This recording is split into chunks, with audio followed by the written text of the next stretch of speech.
சத்யாவுக்கு எந்த ஒரு ஆபத்தும் வராது, நிச்சயமா நம்ம முத்து காப்பாற்றுவார் அப்படின்னு சொல்லி யாரெல்லாம் நினைக்கிறீங்களோ அவங்களாம் வீடியோக்கு லைக் பண்ணிக்கோங்க. ஆமாங்க, சத்யா இப்போ ஒரு ஆபத்தான ஒரு சுச்சுவேஷனில் இருக்காரு. என்ன அப்படின்னு கேட்டிங்கன்னா, சிட்டி ஆல்ரெடி முன்னாடியே சொல்லியிருந்தான், நான் சத்யாவை எக்ஸாம் எழுத விட மாட்டேன் அப்படின்னு சொல்லியிருந்தான். அதை செஞ்சு முடிக்கிற விதமாக இப்போ என்ன பண்ணியிருக்கான் அப்படின்னு பார்த்தீங்கன்னா, சத்யாவை கடத்திட்டான். ஸோ கடத்தி ஒரு இடத்துல வச்சு நான் உனக்கு எக்ஸாம் எழுத அனுமதிக்க மாட்டேன், நீ எக்ஸாம் எழுத போகக்கூடாது அப்படின்ற மாதிரி மிரட்டிக்கிட்டு இருக்கான். சத்யாவுக்கு என்ன பண்ணுறதுனே தெரியல. ஏன்னா சத்யா எப்படியாவது இந்த எக்ஸாம் எழுதி தன்னோட வாழ்க்கையை அடுத்த கட்டத்துக்கு கொண்டு போகணும் அப்படின்னு சொல்லி நினச்சிக்கிட்டு இருந்தார். ஆனால் கடைசியில் பார்த்தீங்கன்னா அவர் எதிர்பாராத ஒரு சுச்சுவேஷன், இவரோட மொத்த வாழ்க்கையுமே கெடுத்துருமோ அப்படின்ற ஒரு பயம் அவருக்கு வந்துருச்சு. காரணம் என்ன அப்படின்னு பார்த்தீங்கன்னா, சிட்டி என்ன பிளான் போட்டிருக்கான் அப்படின்னா, போதை ஊசி போட்டு சத்யாவை ஒரு போதை கிராக்கி மாதிரி காமிச்சிடும் உலகத்துக்கு முன்னாடி. அப்படி காமிச்சிட்டா அவனை யாரும் எக்ஸாம் எழுத அனுமதிக்க மாட்டாங்கல்ல. ஸோ அவனோட பிளானை பாருங்களேன் எவ்வளோ மட்டமாக இருக்குது அப்படின்னு சொல்லிட்டு. ஸோ ஒரு கேவலமான பிளான் போட்டிருக்கான். இது நடக்குமா அப்படின்றது தான் இதுக்கப்புறம் கதை. இன்னைக்கு எபிசோட் நீங்கள் பார்த்துருப்பீங்க. இன்னைக்கு எபிசோடில் முக்கியமான விஷயம் என்ன அப்படின்னு பார்த்தீங்கன்னா, சத்யாவை காணும் அப்படின்னு சொல்லிட்டு சீதா நம்ம முத்துவுக்கு ஃபோன் பண்ணி இன்ஃபார்ம் பண்ணுறாங்க. முத்து மீனா கிட்ட சொல்லாமல் தேடி போகலாம் அப்படின்னு முயற்சி பண்ணும்போது ஒரு வழியாக மீனாவுக்கு தெரிய வந்துடுது. மீனாவும் நானும் வரேன் அப்படின்ற மாதிரி சொல்லிட்டு அவங்க நிற்கிறாங்க. இப்போ எங்கேருந்து ஆரம்பிக்கிறது அப்படின்னு சொல்லி தெரியல. ஆனால் ஒரு விஷயம் அவங்களுக்கு தெரிஞ்சிருச்சு. என்ன அப்படின்னா, இந்த விஷயத்தை பண்ணது நம்ம சிட்டி தான் அப்படின்ற விஷயம் மட்டும் அவங்களுக்கு தெரிய வந்திருக்கு. அதை தாண்டி பெருசாக எந்த ஒரு விஷயமும் அவங்களுக்கு தெரியலை. இப்போ குறிப்பிட்ட டைம் தான் இருக்குது. எக்ஸாம் காலைல 9 மணிக்கு ஆரம்பிக்கிறாங்க அப்படின்னா அந்த டைமுக்குள்ளே சத்யாவை எப்படியாவது கொண்டு போய் அந்த இடத்துல சேஃபாக கொண்டு போய் விடணும் எக்ஸாம் ஹாலில். அப்படி இல்லைனா சத்யா நிச்சயமாக எக்ஸாம் எழுத முடியாது. ஸோ இப்படி இருக்கிற சுச்சுவேஷனில் எப்படி சத்யாவை கரை சேர்க்க போகிறாங்க நம்ம மீனா? ஏன்னா இதில் எங்கேயாவது கொஞ்சம் சின்னதாக தப்பு நடந்தாலும் ஒட்டுமொத்தமாக சத்யாவோட வாழ்க்கையே போயிடும் அப்படின்றது எல்லாருக்குமே நல்லா தெரியும். ஸோ இப்படி ஒரு கிரிட்டிக்கலான சுச்சுவேஷனில் என்ன பண்ண போகிறாங்க, யாரோட உதவி மூலியமாக சத்யாவை மீட்க போகிறாங்க, இதுதாங்க இதுக்கப்புறம் வர்ற கதை. சரி, இன்றைக்கி எபிசோட் பார்த்துருவீங்க. இன்றைக்கி எபிசோட் நடந்த விஷயங்கள் அப்படின்னு பார்த்தீங்கன்னா இவ்வளோ தான். அண்ட் நாளைக்கு எபிசோடில் பார்த்தீங்கன்னா ஒரு பக்கம் முத்து தேடி போகிறாரு. எங்கேருந்து ஆரம்பிக்கிறது அப்படின்றது அவருக்கு சுத்தமாக தெரியல. ஏன்னா சத்யாவை காணும் எல்லாம் ஓகே, பட் எங்கே போய் தேடுறது அப்படின்றது அவருக்கு எந்த ஒரு விஷயமும் தெரியலன்றதுனால என்னடா பண்ணுறது அப்படின்னு சொல்லி தெரியாமல் தான் அவர் முழிச்சுக்கிட்டு இருக்காரு. அப்போது இப்படியே விட்டோம்னா நிச்சயமாக இது சரிப்பட்டு வராது அப்படின்னு சொல்லி முடிவு பண்ண சீதா என்ன பண்ணுறாங்க அப்படின்னா, அருண்குமாருக்கு ஒரு ஃபோன் பண்ணுறாங்க. ஏன்னா அருண்குமார் போலீஸில் தானே இருக்காரு.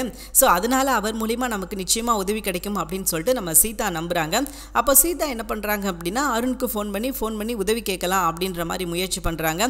அருண்குமார் உதவி பண்ண மாட்டேன் அப்படின்லாம் சொல்ல மாட்டார். ஒரு நேர்மையான போலீஸ் அப்படின்றதுனால நிச்சயமாக கண்டிப்பாக உதவி பண்ண தான் போகிறாரு. ஆனால் அதில் என்ன சிக்கல் அப்படின்னா, அவரால் இந்த விஷயத்தில் நேரம் வர முடியாது. அப்போ யார் மூலியமாக முடியும் அப்படின்னா, முத்து மூலியமாக தான் முடியும். இப்போ சத்யா காணும் அப்படின்ற விஷயத்த அருண்குமார்கிட்ட நம்ம சீதா சொல்லிட்டாங்க.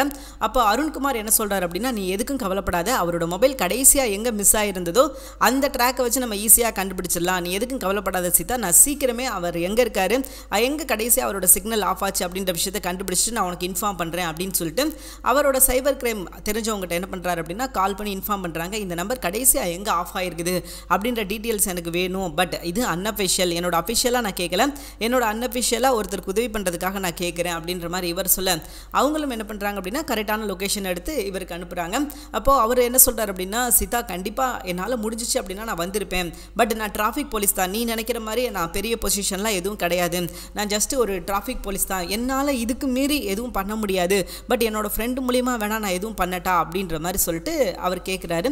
அதற்கு சீதா என்ன சொல்கிறாங்க அப்படின்னா, இல்லை நீங்கள் பண்ண வரைக்குமே போதும், இதுவே எனக்கு பெரிய உதவி தான், அவன் எங்கே இருக்கிறான், கடைசியாக மொபைல் எங்கே ஆஃப் ஆச்சு அப்படின்ற விஷயம் தெரிஞ்சால் போதும், மிச்சத்தை எங்கள் மாமா கூட கண்டுபிடிச்சிக்கிடுவார் அப்படின்ற மாதிரி இவங்க சொல்ல, அப்படியா சரி ஓகே ஒன்றும் பிரச்சனை கிடையாது, கடைசியாக நம்ம சத்யாவோட மொபைல் எங்கே லொக்கேட்டாக இருந்ததும் அந்த லொக்கேஷன் உனக்கு நான் ஷேர் பண்ணுறேன், நீங்கள் முடிஞ்ச அளவுக்கு ஏதாவது கண்டுபிடிங்க, முடியாத பட்சத்துக்கு நீங்கள் என்கிட்ட இன்ஃபார்ம் பண்ணு சீதா, நான் என்னால் என்ன விஷயங்கள் பண்ண முடியுமோ நான் கண்டிப்பாக என் சக்திக்கு உட்பட்டு நான் எதுனாலும் பண்ணுறேன் அப்படின்ற மாதிரி இவர் சொல்ல, இப்போ அவங்களுக்கு இன்னும் கொஞ்சம் தன்னம்பிக்கையாக இருக்குது அண்ட் தைரியமாக இருக்குது. ஏன்னா இப்படி யாராவது தங்களுக்கு உதவி செய்ய மாட்டாங்களா அப்படின்ற மாதிரி தான் நம்ம மீனாவோட குடும்பம் காத்திருந்தது. இப்போ அவரே உதவி செய்யும்போது ரொம்ப சந்தோஷமாக தான் அந்த உதவியை ஏற்றுக்கிறாங்க. இப்போ நெக்ஸ்ட் என்ன பண்ணுறாங்க அப்படின்னு பார்த்தீங்கன்னா, இந்த நம்பரை அதாவது அவர் அனுப்பியிருப்பார் இல்லையா அந்த லொக்கேஷன் நம்பரை நம்ம முத்துவுக்கு அனுப்புகிறாங்க. முத்து அந்த லொக்கேஷன் கிடச்சிருச்சு ஒரு வழியாக. கிடச்சோடனே மாமா இங்கே தான் அவங்களோட மொபைல் அதாவது சத்யாவோட மொபைல் கடைசி ஆஃப் ஆச்சு அப்படின்ற மாதிரி சீதா சொல்லி அந்த அட்ரஸ் அனுப்புகிறாங்க. முத்துவுக்கு ஒன்றுமே புரியல, இவளுக்கு எப்படா இவ்வளோ தூரத்துக்கு ஆள் கிடச்சிச்சு அப்படின்ற மாதிரி முத்து பெரிய ஷாக்கில் இருக்கார். ஏன்னா இது சாதாரண விஷயம் கிடையாது. ஒரு சிசிடிவி ஃபுட்டேஜுக்கு கேட்கணும் அப்படின்னாலே எவ்வளோ ரிஸ்க் எடுத்து கேட்பாங்க. ஏன்னா முத்துவுக்கே தெரியும், போய் போலீஸ்கிட்ட ஹோட்டலில் போய் கேட்க கேட்கும்போது தர முடியாது அப்படின்னு சொல்லிட்டாங்க இல்லையா. ஸோ அப்படி தரமாட்டேன் அப்படின்னு சொல்கிற இடத்துல சீதாவுக்கு எப்படி வந்து கடைசியாக லொக்கேஷன் வரைக்கும் கிடச்சிச்சு அப்படின்னு சொல்லிட்டு இவருக்கே பெரிய ஷாக்காக இருக்குது. எப்படி கிடச்சிருக்கும் அப்படின்ற மாதிரி தான் ரொம்ப கன்ஃபியூஷனில் தான் இருக்கார் முத்து. பட் கண்டிப்பாக என்னைக்காக இருந்தாலும் இந்த உண்மை வெளியே வரப்போகிறது தான் வச்சுக்கோங்களேன். பட் உண்மையெல்லாம் மறைக்க முடியாது இல்லையா. இது சாதாரண உண்மை கிடையாது, ஒரு மிகப்பெரிய விஷயம். அதனால் கண்டிப்பாக சீதாவால் இந்த விஷயத்தை மறைக்க முடியாது. எப்படினாலும் என்ன தான் பொத்தி பொத்தி வச்சாலும் கண்டிப்பாக அது வெளியே வரப்போகிற பிரச்சனை தான். இதெல்லாம் மூடி மறைக்க முடியாது. ஸோ முத்துவுக்கே பெரிய ஷாக்கு அண்ட் பெரிய ஆச்சரியமாக இருக்குது. எப்படி இது சீதாவால் முடிஞ்சிச்சு அப்படின்னு சொல்லிட்டு அவரே வந்து தலையை பிச்சுக்கிட்டு தான் இருக்காரு. காரணம் என்ன அப்படின்னா இது சாதாரண ஆள் செய்யக்கூடிய வேலையே கிடையாது அப்படின்றது முத்துவுக்கு ரொம்பவே நல்லா தெரியும். ஸோ இருந்தாலும் சீதா கிட்ட நேரடியாக அந்த விஷயத்தை கேட்க முடியாது. ஸோ கேட்டால் கண்டிப்பாக அது கொஞ்சம் சிக்கல் தான். சீதாவும் சொல்ல மாட்டாங்கன்னு வைங்களேன். சொல்கிறாங்க சொல்லலை அப்படின்றத விட இது நேரடியாக எப்படி அவரால் கேட்க முடியும், எப்படி வந்து உனக்கு லொக்கேஷன்லாம் கிடச்சிச்சு அப்படின்னு கேட்கவா முடியும், கேட்க முடியாது. ஸோ நம்ம சீதா அந்த லொக்கேஷனை முத்துக்கு ஷேர் பண்ணோடனே உடனே தேடி போக ஆரம்பிச்சிட்டாரு. என்ன பிரச்சனை அப்படின்னா அவன் வந்து எங்கே வச்சிருக்கான் அப்படின்ற விஷயத்தையே கண்டுபிடிக்க முடியல. அதுதான் இங்கே பிரச்சனை. ஒரு லொக்கேஷன் கொடுக்குறாங்க அப்படின்னா அதன் மூலிமா கண்டுபிடிக்க ஏதாவது முயற்சி பண்ணலாம். பட் அந்த லொக்கேஷனே கேள்விக்குறியாக இருக்கும்போது அவ்வளோ ஈஸியாலாம் கண்டுபிடிச்சிட முடியாது. லொக்கேஷன் கொடுத்துட்டாங்க அண்ட் அதில் நிறையா பில்டிங் அண்ட் நிறையா ஹோம் இதெல்லாம் இருக்குது அப்படின்றதுனால ரொம்ப ரிஸ்க் எடுத்து தான் நம்ம முத்து இந்த வேலையை பண்ண போகிறாரு. அதுவும் சாதாரண விஷயம் கிடையாதுங்க. மீனாவுக்காக தன்னோட உயிரையே பணையம் வச்சு தான் இந்த விஷயங்கள் பண்ண போகிறாரு. இதுக்காகவே முத்தை பாராட்டலாம். ஏன்னா இவ்வளோ தூரம் வந்து கடைசியில் சத்யா நிறையா தப்பு பண்ணியும் ஆனால் சத்யாவுக்காக இப்போ போய் நம்ம முத்து நிற்கிறது உண்மையிலே ஆச்சரியமான ஒரு விஷயம்தான்.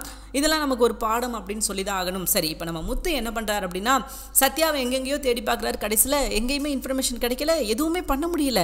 என்னடா அது, ஏன்னா அவர் நெருங்கிட்டார் அப்படின்ற விஷயம் தெரியுது, அந்த வேலையை பார்த்தது சிட்டி தான் அப்படின்ற விஷயம் தெரியுது. பட் இருந்தாலும் அவரால் அதுக்கு மேலே எதுவுமே பண்ண முடியல. அப்படியே கட் பண்ணால் நம்ம சத்யாவை காட்டுறாங்க அண்ட் சிட்டி, அவங்க 2 பேரை காட்டுறாங்க.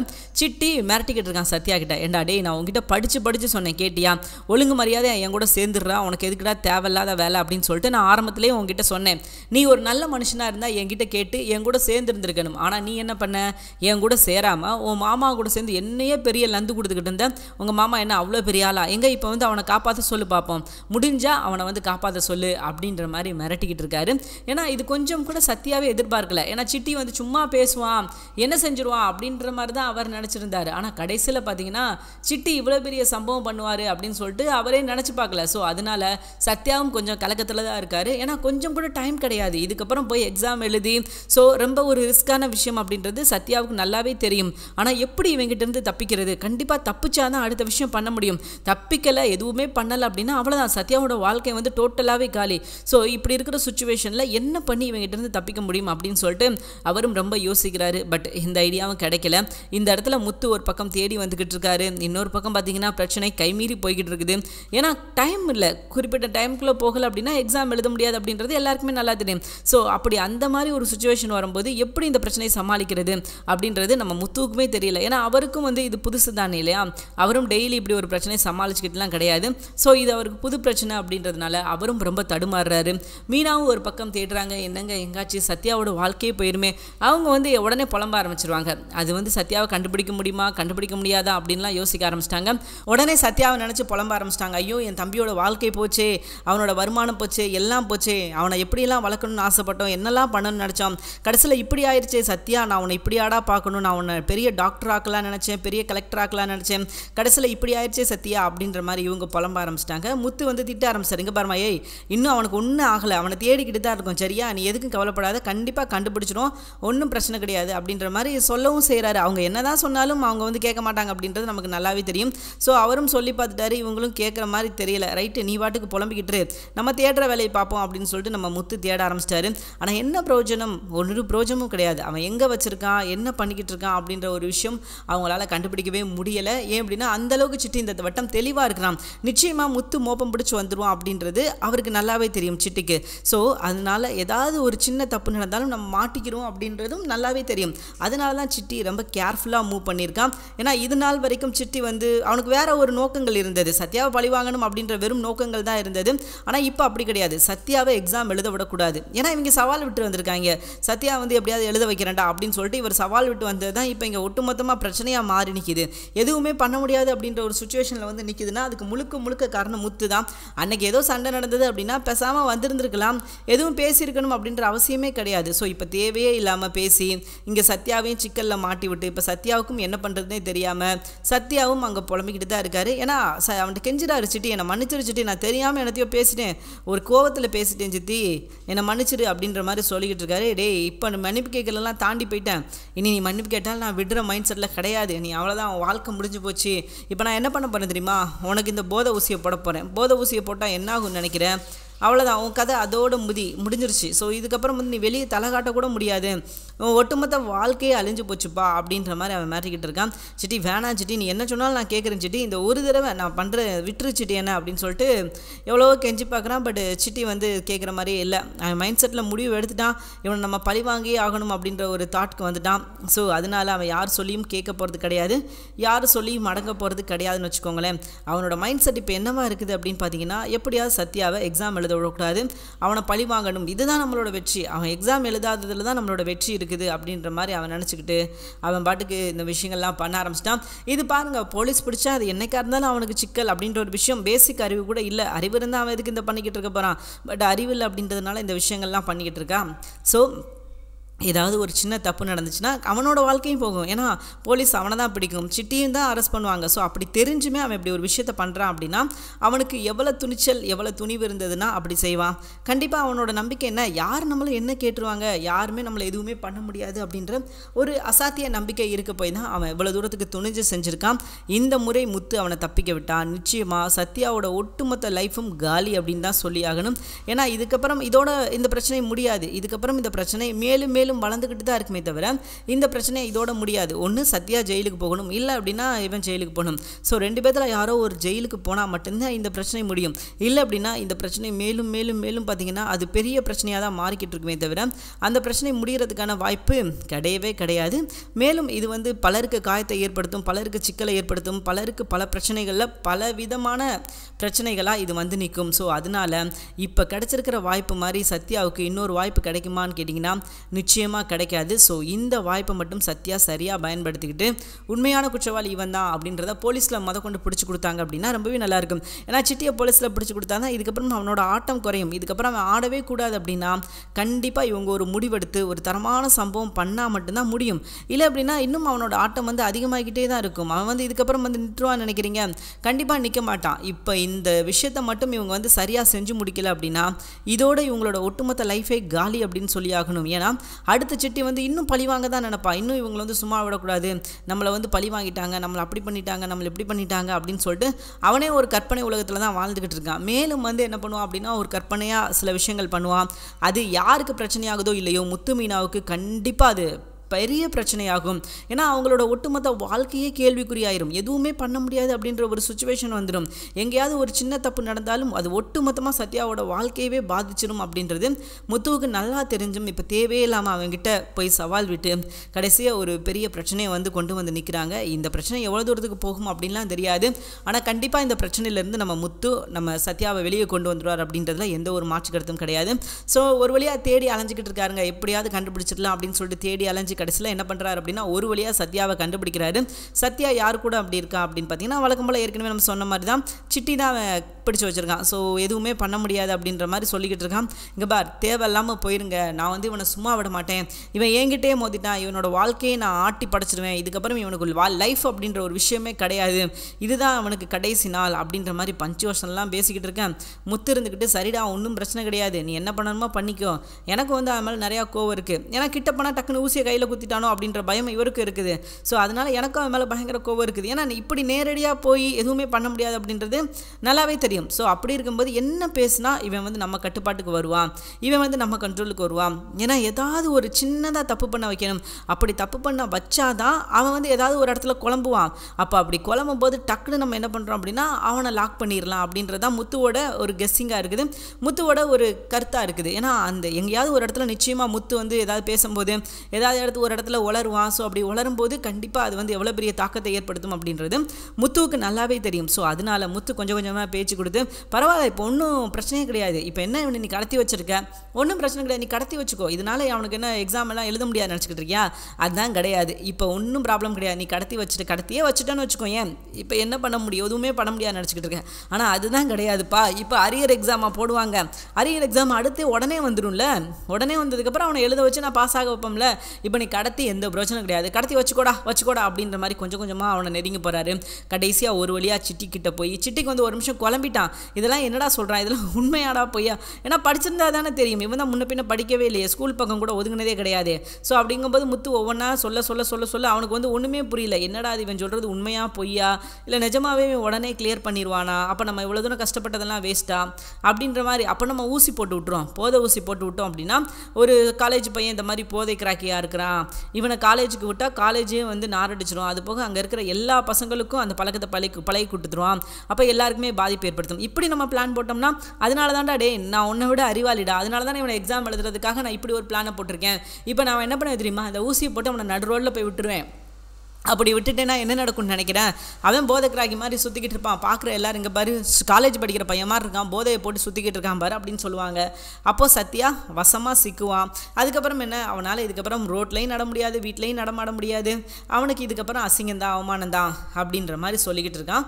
ஸோ முத்துவுக்கும் கொஞ்சம் கன்ஃபியூஷனாக இருக்குது, எங்கே ஏதாவது ஒரு சின்ன தப்பு நடந்தாலும் ஒட்டுமொத்தமாக முத்து போட்ட பிளானே கொலாப்ஸ் ஆயிரும் அப்படின்றது முத்துக்கு நல்லாவே தெரியும். அதனால் முத்து என்ன பண்ணுறாரு அப்படின்னா அப்படியே லேசாக அவன்கிட்ட போய் அவனை ஒரு வழியாக பிடிச்சு அந்த இடத்துல சண்டை நடக்குது, ஃபைட் பயங்கரமாக நடக்குது, அட்டி வெளுக்கிறாரு சிட்டியை போட்டு, ஏன்டா டே நீ தான் படிக்கிறவனே படிக்க விட மாட்டியாடா அப்படின்னு சொல்லிட்டு சும்மா அட்டி பொல்லன்னு பொலகுறாரு.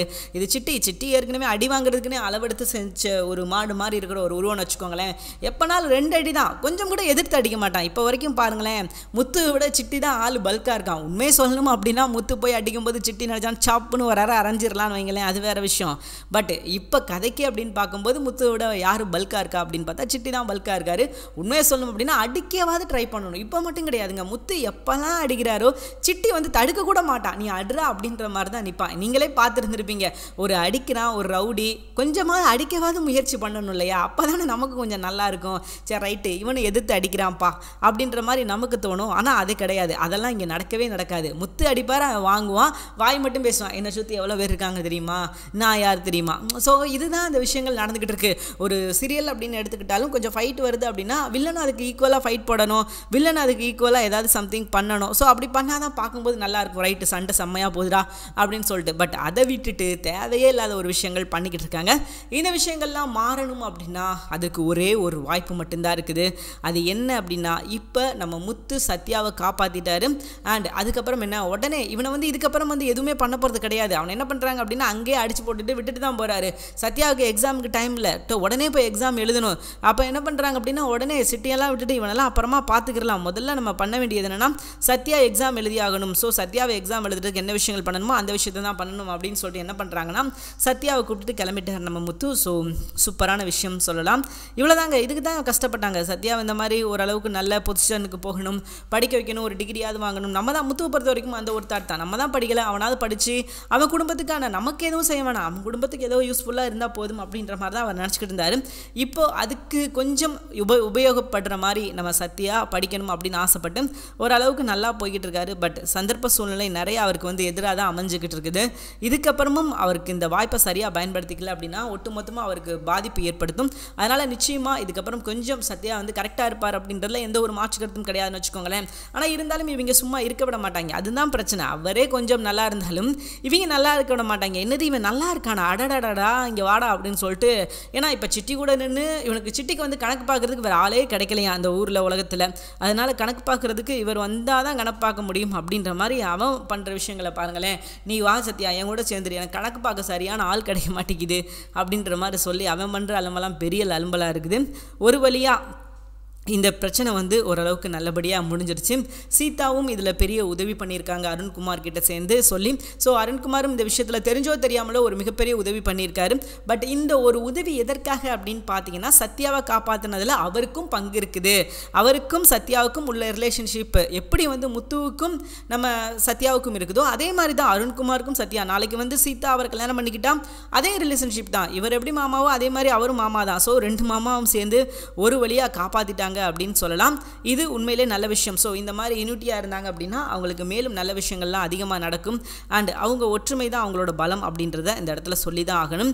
கண்டிப்பாக சத்யாவை ஜெயிக்கணும், சத்யாவை காப்பாற்றணும் அப்படின்றதுக்காக நம்ம முத்து போராடினது ஒரு பக்கம். அருண்குமார் அவரும் வந்து சீதா கிட்ட ஒய்யாமல் ஃபோன் பண்ணி என்னாச்சு ஏதாச்சு, சத்யாவை காப்பாற்றிட்டீங்களா, சத்யா எப்படி இருக்காரு, என்னாச்சு ஏதாச்சு அப்படின்னு சொல்லிட்டு அவரும் அக்கறையாக தான் விசாரிக்கிறாரு. ஒரு வழியாக நம்ம அருண்குமாரோட உதவியால் சத்யாவை கஷ்டப்பட்டு மீட்கிறார் நம்ம முத்து. உண்மையிலே முத்து பண்ணது ஒரு சம்பவம்லேயும் சம்பவம், ஒரு தரமான சம்பவம் அப்படின்றத சொல்லி தான் ஆகணும். ஏன் அப்படின்னா இது வந்து அவ்வளோ ஈஸியாக பண்ணக்கூடிய விஷயமே கிடையாது. இது வந்து ரொம்ப ரிஸ்கியாக பண்ண வேண்டிய விஷயந்தான். ஸோ அழகாக பண்ணி முடிச்சிருக்காங்க. இது உண்மையிலே பாராட்டப்பட வேண்டிய விஷயம்தான். அண்ட் அவருக்கும் சந்தோஷம். அவருக்கு வந்து இதுக்கு பின்னாடி யார் இருக்கிறா, உங்கள் மாமானா யார், அவர் காப்பாற்றிட்டாரா, அவ்வளோ தூரம் போய் ரிஸ்க் எடுத்து பண்ணியிருக்காரு. ஏன்னா நம்ம போலீஸ்காரங்க நம்மளே வந்து பயப்படுறோம், நம்மளே வந்து சில விஷயங்களை தடுமாறுறோம். ஆனால் உண்மையிலே உங்கள் மாமாவை சொல்லணும் கிரேட் தான். நம்ம கொடுத்த லொக்கேஷன் வச்சு அந்த இடத்துக்கு போய் அவனை பிடிச்சிருக்காரு, சத்யாவை காப்பாற்றிருக்காருன்னா உண்மையிலே உங்கள் மாமா அல்டிமேட் சூப்பரான தரமான சம்பவம் பண்ணியிருக்காரு. இதுக்காக உங்கள் மாமாவை நான் என்னைக்காவது பார்த்து கண்டிப்பாக நான் பாராட்டியே ஆகணும் அப்படின்ற மாதிரி சொல்ல, இல்லை இப்போதைக்கு வேணாம், நான் சொல்கிறப்ப நீங்கள் பாராட்டுங்க, இப்போதைக்கு நம்ம போய் நின்னோம் அப்படின்னா கண்டிப்பாக பிரச்சனை அப்படின்னு தான் சொல்லியிருக்காங்க. ஒரு வழியாக சீதா தன்னோட காதலை அவங்க கிட்ட சொல்லிட்டாங்க. யார்கிட்டனா மீனா கிட்ட. இனி முத்துக்கிட்ட மட்டும்தான் சொல்ல வேண்டியது பாக்கி. லாஸ்ட் எபிசோடில் கூட மீனா வந்து வெயிட் பண்ணிக்கிட்டு இருப்பாங்க. வெயிட் பண்ணும்போது முத்து ஒரு விஷயத்த சொல்லுவார்.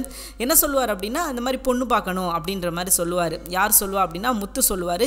நம்ம சீதாவுக்கு ஒரு பொண்ணு பார்த்து கல்யாணம் பண்ணி வைக்கணும் அப்படின்னு சொல்லிட்டு சீதா சொல்லும்போது இல்லைங்க அப்படிலாம் இல்லை, அவங்கவுங்களுக்கு விருப்பம், அவங்கவுங்க அம்மா பார்த்துக்குருவாங்க அப்படின்ற மாதிரிலாம் சொல்லுவாங்க. அப்போ முத்து இருந்துக்கிட்டு எனக்கும் அந்த குடும்பத்தில் பங்கு இல்லைன்னு சொல்கிறியா, நான் அந்த குடும்பத்துக்கு முக்கியம் இல்லைன்னு சொல்கிறியா, எனக்கும் அந்த குடும்பத்துக்கும் பங்கு இருக்குது, சம்மந்தம் இருக்குது, என்னால் என்ன விஷயங்கள் பண்ண முடியுமோ அந்த விஷயங்களை நான் கண்டிப்பாக பண்ணுவேன் அப்படின்ற மாதிரி உண்மையிலே ஒரு அக்கறை எடுத்து பார்க்குறதா இருக்கட்டும். அண்ட் அதுவும் என்னோட குடும்பம் தான் அப்படின்னு சொல்கிறதா இருக்கட்டும். உண்மையிலே இந்த விஷயங்கள்லாம் முத்து சொல்கிறத பார்த்து மீனா கண் கலங்கிட்டாங்க அப்படின்னு தான் சொல்லி ஆகணும். ஸோ கண் கலங்கி என்ன பண்ண, இதுக்கப்புறம் எதுவுமே பண்ண முடியாது அப்படின்ற ஒரு சுச்சுவேஷன் தானே போய்கிட்டு இருக்குது. அண்டு சீதா யாரை லவ் பண்ணுறாங்க அப்படின்னு சொல்லி தெரிஞ்சால் முத்துவுக்கு தான் அதிர்ச்சி வைத்தியமாக இருக்கும்.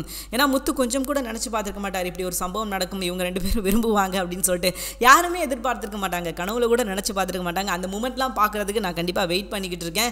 ஏன் அப்படின்னா இந்த மாதிரி ஒரு சந்தர்ப்பம் அவரும் எதிர்பார்த்துருக்க மாட்டார், முத்து இவங்கள தான் விரும்புவாங்க அப்படின்னு சொல்லிட்டு. ஸோ அந்த மாதிரி ஒரு சம்பவத்தை தான் நம்ம எதிர்பார்க்காத ஒரு சம்பவம் இல்லையா, முத்துவுக்குமே இது எதிர்பார்க்காத ஒரு சம்பவம். அது எப்படி இருக்க போகுது அப்படின்றத நம்ம வெயிட் பண்ணி பார்ப்போம். தேங்க்யூ ஃபார் வாட்சிங்.